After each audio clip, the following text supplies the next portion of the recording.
하나님의 말씀 함께 보겠습니다. 신약 성경 요한복음 17장 1절에서 5절까지의 말씀입니다. 요한복음 17장 1절에서 5절까지의 말씀을 제가 봉독해 드리겠습니다. 예수께서 이 말씀을 하시고 눈을 들어 하늘을 우러러 이르시되 아버지여 때가 이르렀사오니 아들을 영화롭게 하사 아들로 아버지를 영화롭게 하게 하옵소서. 아버지께서 아들에게 주신 모든 사람에게 영생을 주게 하시려고 만민을 다스리는 권세를 아들에게 주셨음이로소이다. 영생은 곧 유일하신 참 하나님과 그가 보내신 자 예수 그리스도를 아는 것이니이다. 아버지께서 내게 하라고 주신 일을 내가 이루어 아버지를 이 세상에서 영화롭게 하였사오니 아버지여 창세전에 내가 아버지와 함께 가졌던 영화로서 지금도 아버지와 함께 나를 영화롭게 하옵소서. 아멘.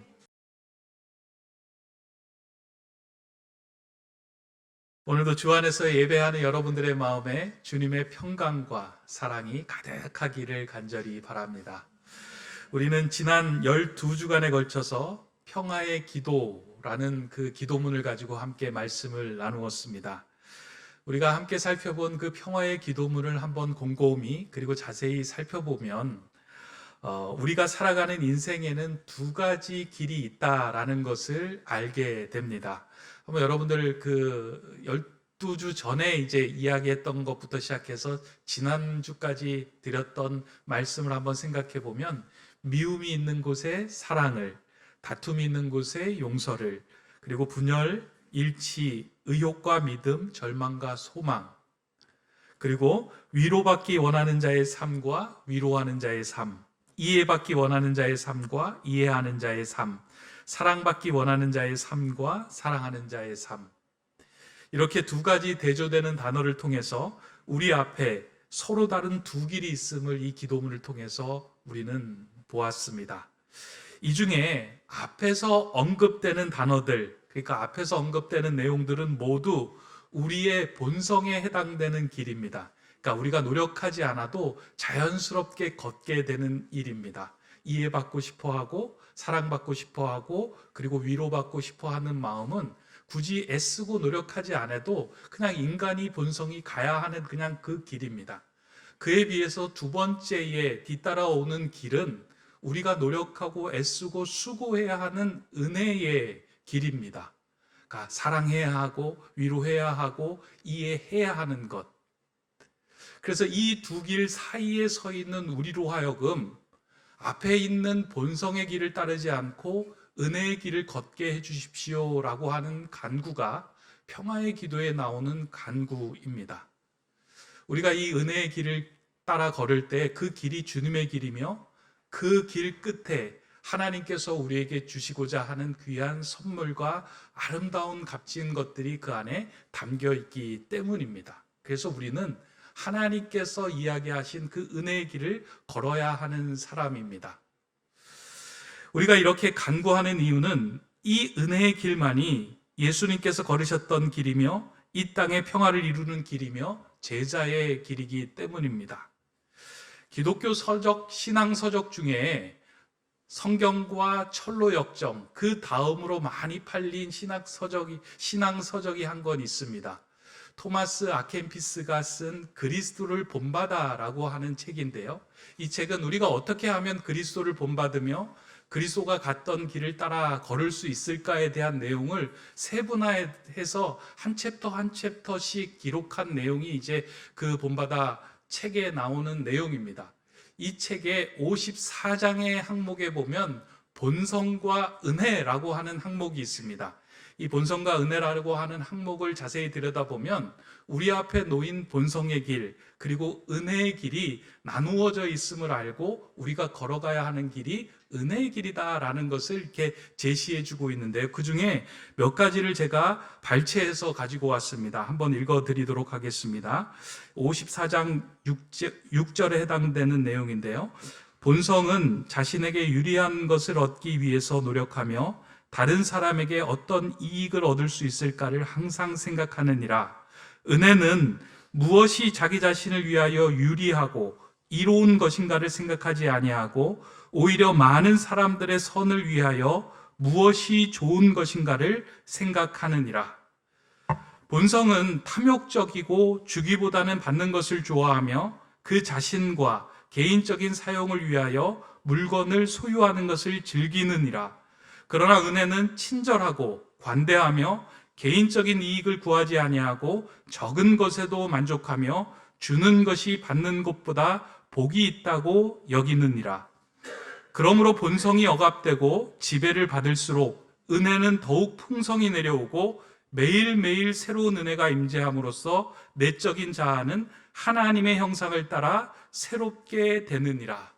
이 토마스 아켄피스가 쓴 그리스도를 본받아라고 하는 내용 중에 보면 우리가 따라가야 하는 길은 본성의 길이 아니라 은혜의 길이다라고 이야기를 합니다. 그 은혜의 길이 예수 그리스도의 길이며 우리가 꼭 걸어가야 하는 진리의 길이다라고 우리에게 말씀합니다.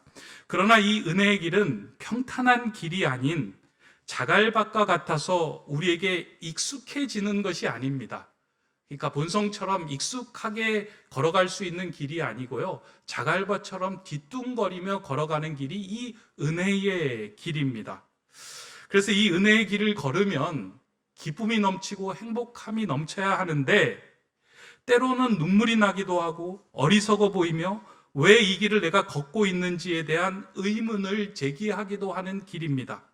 어떤 사람은 이 질문에 멈추어 서서 앞으로 나아가지 못하고 신앙과 삶에 대한 회의에 빠지게 하는 길이기도 합니다. 실제로 신앙생활을 하면서 이런 흔들림을 우리는 종종 경험하며 살아가고 심한 회의에 빠질 때도 있습니다. 왜 내가 본성을 따르는 길을 거부하고 은혜의 길을 따라가야 하는 것인가? 이렇게 힘들고 희생하고 수고하고 나는 이해받고 싶은데 왜 이해하는 자의 자리에 서며 그 길을 따라가야 하는가? 라는 그 질문이 우리에게 다가올 때도 있고요. 그래서 우리의 걸음이 뒤뚱거리게 할 때가 참 많이 있습니다. 따라서 이러한 상황이 올 때 우리가 흔들리기는 하지만 넘어지지 않도록 주님의 길을 따라갈 수 있는 든든한 중심이 우리에게는 있어야 합니다. 왜냐하면 예수님이 가르쳐 주신 길이며 그 길이 우리가 걸어가야 하는 진리의 길이기 때문입니다. 그런데 우리의 중심이 제대로 잡혀 있지 않으면 낙심하고 그 도중에 멈추어 설 수 있게 되는 경우가 참 많이 있습니다. 그러한 맥락에서 볼 때 평화의 기도 마지막 구절은 우리에게 너무나 중요한 구절입니다. 우리로 하여금 은혜의 길을 걷는 자들이 낙심하지 않고 중심을 잡고 걸어가게 하는 그 이유를 우리에게 제시하고 알려주고 있기 때문입니다. 그러니까 왜 우리가 은혜의 길을 걸어가야 하는지, 은혜의 길을 걷는 사람들이 얻는 것이 무엇인지를 평화의 기도 마지막 구절에서 우리에게 알려주고 있습니다. 평화의 기도 마지막 구절은 이렇게 끝맺음을 하고 있습니다. 자기를 온전히 줌으로써 영생을 얻기 때문이라. 그러니까 평화의 기도의 내용을, 은혜의 길을 걷는 자는 자신을 온전히 내어주어야 되는데 그 내어줌을 통해서 우리가 영생을 얻기 때문에 그 길을 걷는 그 가치는 충분히 의미가 있고 가치가 있다라고 우리에게 알려줍니다. 그러니까 은혜의 길을 걷는 사람에게 주시는 그 영생은 다른 것과는 비교할 수 없는 귀한 하나님의 선물이며 우리가 반드시 얻어 누려야 하는 것이다 라고 말씀하고 있습니다. 여기서 말하는 영생은 우리가 잘 알고 있는 요한복음 3장 16절에 나오는 그 영생입니다. 요한복음 3장 16절은 이렇게 말씀합니다.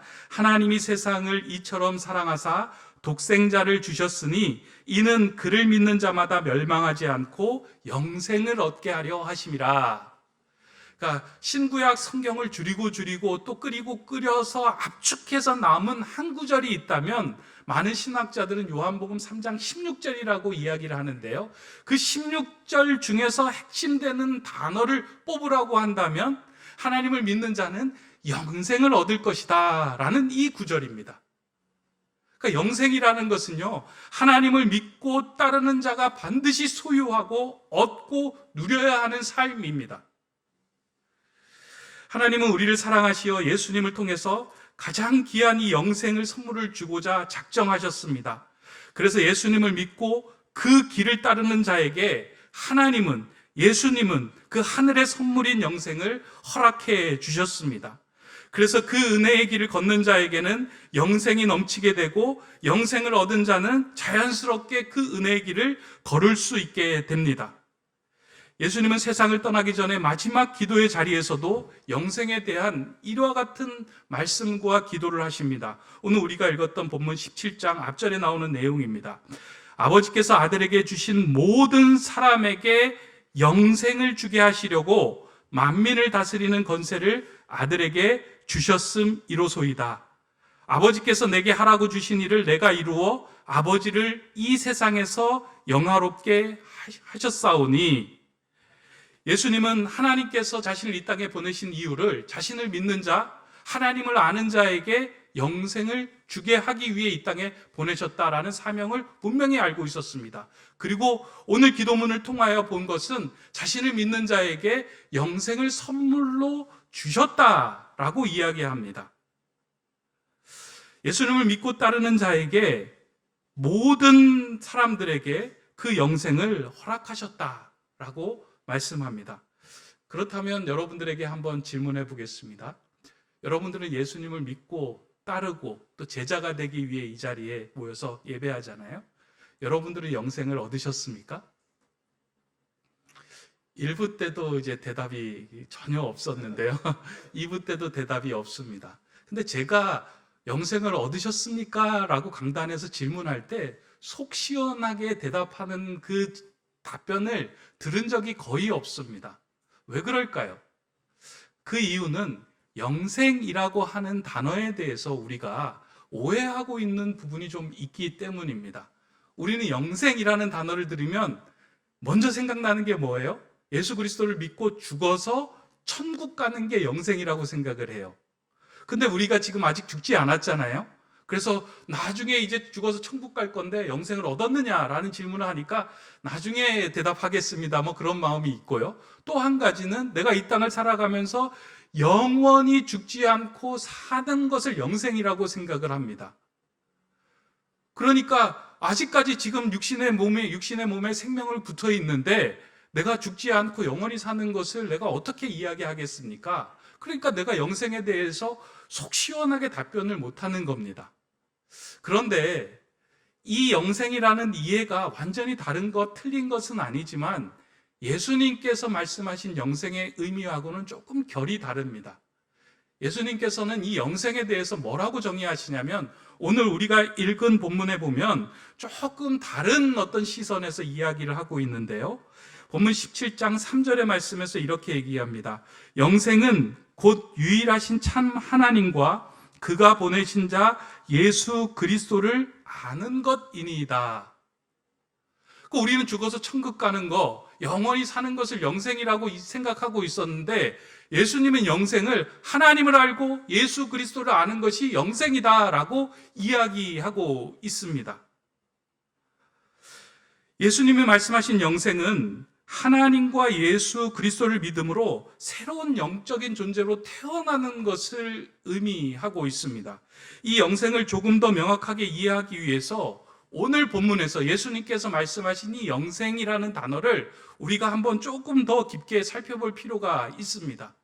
그러니까 이제 한국말로는 영생이라고 되어 있지만 본래 헬라어 원어로는 무엇으로 쓰여 있는가 한번 살펴보니까요. 이 영생을 헬라어로는 조에 아이오니오스라고 사용하고 있습니다. 이 조에라고 하는 말은 생명이라는 뜻입니다.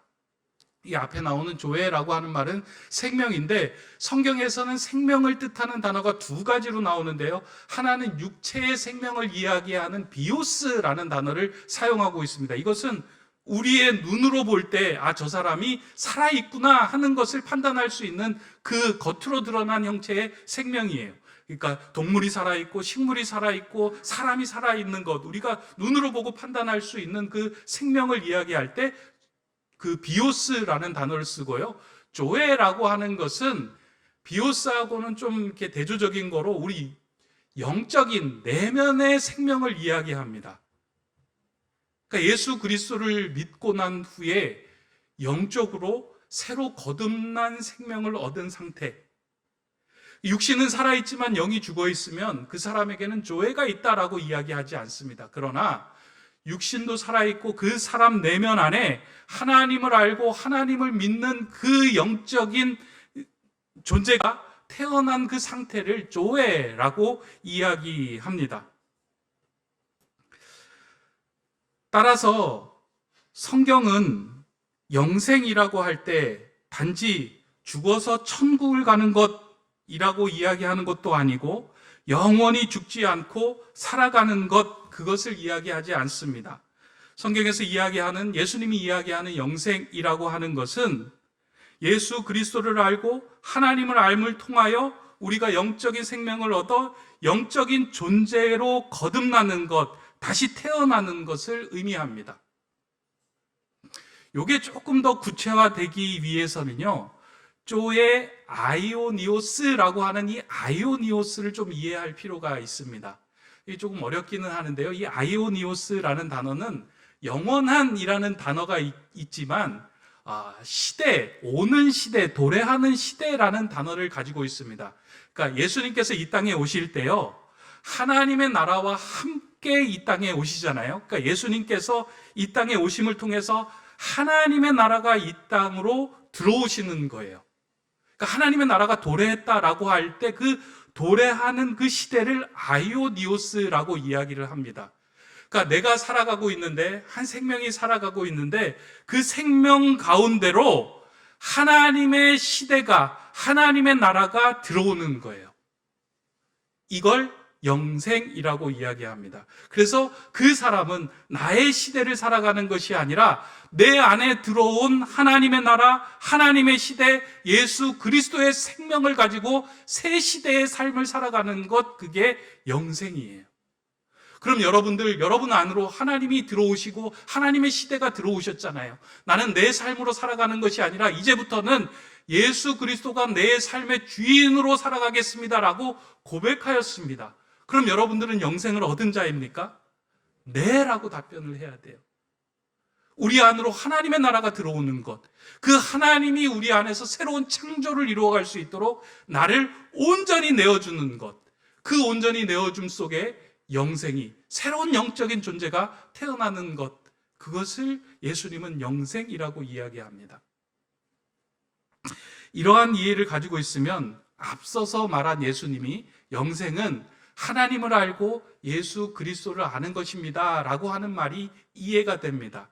안다라고 하는 말은 단순히 지적인 동의, 그리고 우리 지식적으로, 이성적으로 안다라고 하는 말이 아닙니다. 성경에서 안다라는 말은 보다 깊은 의미를 가지고 있죠. 누가복음에 보면 예수님의 어머니인 마리아에게, 이제 마리아가 그 동정녀의 몸으로 있었을 때 천사가 찾아와서 마리아에게 이렇게 얘기하죠. 내가 하나님의 아들 예수 그리스도를 잉태하였다라고 이야기를 합니다. 그때 마리아가 천사들에게 이렇게 대답을 합니다. 내가 남자를 알지 못하는데 어떻게 내가 수태할 수 있습니까? 라는 답변을 합니다. 여기서 알지 못한다라고 하는 말이 앞서서 예수님께서 하신 안다라고 하는 단어와 같은 말이에요. 안다라는 건 지적인 동의가 아니라 내 자신을 내어줌을 통해서 상대방을 받아들이고 내 안에 새로운 창조가 일어나는 것을 안다라고 얘기를 합니다. 그러니까 내가 남자를 알지 못하는데 여성의 남성을 알지 못하는 것이 아니고요. 내가 남자를 받아들이고 내 안에 남자의 생명이 살아나도록 내가 나를 열어준 적이 없는데 어떻게 내가 새로운 창조를 경험할 수 있겠습니까? 라고 묻는 거예요. 그렇게 안다라고 하는 의미는 나의 인생 속으로 누군가가 들어와서 새로운 창조를 할 수 있도록 그 사람을 온전히 받아들이는 것, 그런 의미로서의 안다라고 하는 단어를 사용하는 것입니다. 마치 어머니가 자녀를 잉태한 후에는 자신 안에 들어온 한 생명을 중심으로 모든 것이 바뀝니다. 생각이 바뀌고 행동이 바뀌고 가치관이 바뀌고 모든 것이 바뀌어서 내 안에 창조된 그 생명을 중심으로 살아갑니다. 마찬가지로 우리가 은혜의 길을 걷고자 나의 자신을 모두 내어줄 때에 예수님이 우리 안에 들어와 우리와 함께 살기 시작합니다. 이렇게 영원이신 예수님과 함께 사는 삶을 영생이라고 합니다. 그러니까 나의 시대를 살아가는 것이 아니고요. 예수 그리스도가 하나님의 나라를 가지고 우리 안으로 들어오셨어요. 그래서 이제는 나의 시대가 끝나고 하나님의 시대 안에 살아가는 거예요. 그 시대 속에서 하나님이 새로운 창조의 역사를 벌이는 그 일을 통해서 본성의 길을 따라가는 것이 아니라 은혜의 길을 따라가며 자갈밭을 걸어도 뒤뚱거리지 않고 중심을 잡고 걸어갈 수 있는 힘을 갖게 되는 겁니다. 하나님은 예수님은 이 땅에 오셔서 하나님을 알고 예수 그리스도를 믿는 자에게 이 마음을 넣어주기를 소망하셨어요. 그래서 이 영생을 가지고 이 자갈밭과 같은 인생 속에서도 넘어지지 않고 낙심하지 않고 묵묵히 은혜의 길을 걸어갈 수 있도록 격려하고 새 힘을 불어넣어 주신 것이 이 영생입니다. 하나님의 나라가 내 안으로 들어왔다. 성경에서 평탄한 삶을 살다가 인생의 자갈밭을 만나 휘청거렸던 인물들이 많이 나오죠. 그 중에 우리가 가장 잘 아는 인물이 욥입니다. 욥은 고난을 당하기 이전에 그의 삶은 평탄하고 평안한 삶이었습니다. 하나님과 사람들 보기에 의로운 삶을 살았습니다. 자신이 가진 것을 나누어주기도 하고요. 선한 행동을 하며 살았습니다. 그러한 욥의 삶에 고난이 다가오며 자갈밭과 같은 상황이 오자 그의 걸음이 흔들리기 시작합니다. 아무리 의로운 사람이어도요, 고난이 연속이 될 때 그 자갈밭과 같은 상황 속에서 흔들리지 않고 걸을 수 있는 사람은 없습니다. 욥은 그걸 보여주는 거예요. 욥은 고난의 상황에서도 자기 자신이 흔들리지 않도록 중심을 잡으려고 애썼지만 친구들이 찾아와서 하는 이야기를 듣고서 더욱 휘청거리게 됩니다. 그러면서 입으로는 하나님이 선한 계획이 있을 것이라고 말을 합니다. 그리고 내가 이렇게 단련된 후에는 정금같이 나올 것이라고 외쳐보지만 계속되는 그 고난이 머리로 도저히 이해가 되지 않습니다. 나에게 왜 이런 고난이 오는가? 그게 용납이 되지 않는 거예요. 고난 속에서도 어떻게든 하나님을 이해해 보려고 하지만 마음 깊은 곳에서 동의가 되지 않습니다. 그래서 고난의 상황도 힘들지만 자신의 마음도 힘든 거예요. 내가 왜 이와 같은 삶을 살아가고 왜 이와 같은 길을 계속 걸어가야 하는가? 이렇게 고민하고 갈등하고 자갈밭을 걸으며 뒤뚱거리고 있는 욥에게 하나님이 찾아가십니다. 그러니까 욥의 후반부 37장 이후 보면 하나님이 욥을 찾아가서 이제 말씀을 건네시는 거예요. 근데 하나님이 욥을 찾아가셨을 때 하나님께서 하신 말씀을 잘 주목해 보셔야 됩니다. 뭐라고 이야기하시냐면 욥에게 야, 너 힘들었지? 고난이 되지? 그 고난은 이것 때문이야 라고 설명을 해주지 않습니다. 어디로 데려가시냐면요, 욥을 창조의 자리로 데려가시는 거예요. 태초에 하나님께서 이 땅을 지으실 그 자리로 데려가시는 거예요. 창조하신 하나님의 마음으로, 창조하신 하나님의 영으로 욥에게 다가가시는 거예요. 그리고 묻습니다. 내가 이 땅에 기초를 세울 때 너는 거기에 있었느냐? 라고 묻습니다. 그게 욥기 38장에 나오는 말인데요. 무지한 말로 생각을 어둡게 하는 자가 누구냐? 너는 대장부처럼 허리를 묶고 내가 내게 묻는 것을 대답할지니라. 내가 땅에 기초를 놓을 때 내가 어디 있었느냐? 내가 깨달아 알았거든 말할지니라. 내가 창조할 때 너는 어디에 있었느냐? 내가 이 거대한 우주를 만들 때 너는 그것을 보았느냐? 내가 머리로 이해하지 못하는 이 더 큰 우주가, 그리고 네가 생각하고 있는 그 고난보다 더 크신 하나님의 계획이 있단다. 창조하신 하나님이 욥 안으로 들어오기 시작하자요, 욥 안에 부글부글 끓던 그 고난에 대한 해결되지 않았던 모든 문제들이 잠잠해지기 시작한 거예요. 우리의 생각으로, 우리의 머리로 이해되지 않았던 부분, 그 작은 고난의 문제, 그러나 크신 창조의 원리를 보여주시면서 너가 창조를 보면서 너가 그것에 대해서 조금이라도 알고 이해하는 것이 있느냐? 내가 너의 인생도 창조했고 너의 삶도 새롭게 할 수 있는 그런 창조주 하나님이다. 그 하나님께서 욥에게 다가갔을 때, 그 하나님의 생명이 욥에게 덧입혀졌을 때 욥은 그의 눈으로 이전에 보지 못했던 새로운 것을 보게 됩니다. 그러면서 욥이 이렇게 대답을 하죠. 욥기 42장 3절 5절에서 무지한 말로 이치를 가리는 자가 누구이니까 나는 깨닫지도 못한 일을 말하였고 스스로 알 수도 없고 헤아리기도 어려운 일을 말하였나이다. 내가 말하겠사오니 주는 들으시고 내가 주께 묻겠사오니 주여 내게 알게 하옵소서. 내가 주께 대하여 귀로 듣기만 하였사오나 이제는 눈으로 주를 배웁나이다. 욥의 인생에 창조주 하나님 들어온 순간에 욥은 새롭게 창조되었고 영적인 생명 곧 영생을 얻게 되었습니다. 욥 안에 새 창조가 일어난 순간에요, 이전에 해결되지 않았던 그 모든 일들이 이게 물거품처럼 잦아들기 시작한 거예요. 그러면서 욥기는 결론을 이렇게 맺습니다. 여러분이 욥기를 읽어보신 분들은 그 욥기 후반부에 있는 내용이 좀 이렇게 일본말로는 아리까리하다라고 이제 생각이 들 수 있을 것 같은데요. 왜냐하면 욥기 42장 후반부에 보면 욥이 고난을 당하고 모든 것들을 다 잃잖아요. 근데 하나님께서 욥이 잃었던 모든 것을 채워주시면서 그냥 결론을 맺어요. 그러니까 잃었던 소유보다 더 많은 소유, 잃었던 자녀보다 더 아름다운 자녀를 그의 가정에 허락을 해주십니다.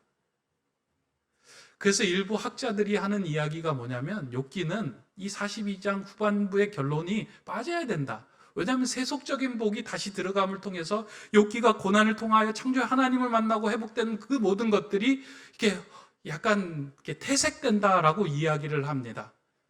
그러면서 그 부분이 빠져야 된다라고 이야기를 하는데 저는 거기에 동의하지 않습니다. 왜냐하면 하나님이 지으신 이 성경에 빠져야 될 부분이 있는 것은 이해가 되지 않습니다. 분명한 의미가 있습니다. 욥기는 너가 하나님 믿으면 고난 끝나고 난 다음에 더 많은 복과 소유를 누릴 것이야 이렇게 이야기하고 있는 것이 아니고요, 창조의 하나님이 오늘 너의 인생에 들어가실 때는 네가 바라고 보지 못했던 것들, 죽어갔던 모든 것들도 다시 살리시는 분이야 라는 것을 말씀하고 보여주시는 거예요. 도저히 안 될 것 같은 일들까지도 새롭게 창조하시는 하나님이야 라는 걸 보여주는 거예요. 여러분들 이걸 믿습니까? 우리가 믿는 하나님이 우리의 시대 안으로 들어올 때, 그분과 함께 영생을 살아갈 때 내가 걷는 은혜의 길 이해가 되지 않지만 뒤뚱거리며 살아가는 그 자갈밭이 힘들어 보이지만 하나님은 그 길 가운데 우리 인생을 새롭게 창조하시며 빚어가시며 하나님 나라의 자녀로 새롭게 세워가시며 그 영생을 누리게 하시는 거예요. 혹시 오늘 여러분의 삶 가운데요, 이 은혜의 길을 걸으면서도 하나님이 따라가야 하는 그 길을 걸으면서도 마음의 행복과 기쁨이 넘치는 것보다 낙심과 고난과 어려움과 눈물이 넘친다면요, 반드시 이 말씀을 다시 한번 마음에 새기기 바랍니다. 우리가 모든 것을 내어줌을 통하여 하나님께서 가장 소중하게 여기시는 그 영생을 얻기 때문이니 충분한 가치가 있다는 거예요. 하나님 안에서 우리가 새 창조된 그 생명으로 영원히 살아가는 것은 너무나도 소중하고 귀합니다. 그래서 평화의 기도의 맨 마지막에 나오는 이 구절은 소중합니다. 우리가 본성의 길이 아니라 은혜의 길을 걸으며 평화의 삶을 살아가는 것. 왜 그렇게 살아가야 하느냐?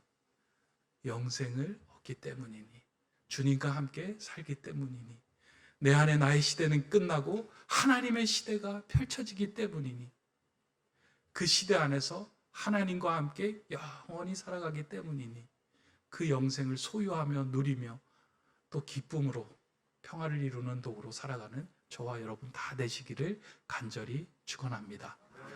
기도하겠습니다. 사랑의 하나님, 우리를 하나님의 자녀 삼아주시고 세상이 줄 수 없는 값진 영생을 선물로 허락해 주심에 감사를 드립니다.